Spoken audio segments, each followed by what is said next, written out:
S26 series কেমন হতে চলেছে, বিশেষ করে গ্যালাক্সি S26 আলট্রা। প্রথমত S26 সিরিজ আসতে চলেছে স্ন্যাপড্রাগন 8 এলিট 2 দিয়ে। পারফরমেন্সের দিক থেকে আমরা বলতে পারি এই চিপসেটটি হবে সেরা। আশ্চর্যজনক, S26 সিরিজে থাকছে না এবার কোনো বেস ভেরিয়েন্ট। আমরা যেমন আগে দেখেছি S25 4 কম্প্যাক্ট ফোন ছিল, এগুলো অনেকে পছন্দ করত, কিন্তু এবার S26 সিরিজে থাকছে না কোনো বেস ভেরিয়েন্ট। তাহলে আমরা S26 এ পাবো S26 Pro, S26 Edge যেটা চিকন ফোন, এবং S26 Ultra যেটা স্যামসাং এর top of the line phone হবে।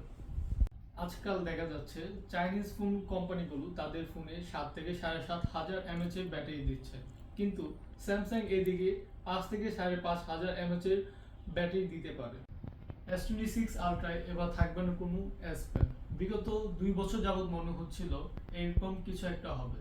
লাস্ট টাইম S25 আলট্রায় দেওয়া হয়নি ব্লুটুথ সাপোর্ট, এবার শোনা যাচ্ছে এস পেনই থাকবে না, কারণ S26 আলট্রায় এবার S25 আলট্রা থেকে চিকন হবে। স্যামসাং তাদের ফোনে প্রথমে 25 ওয়াট এবং তারপর 45 ওয়াট এবং এবার শোনা যাচ্ছে 65 ওয়াট ফাস্ট চার্জিং দেবে।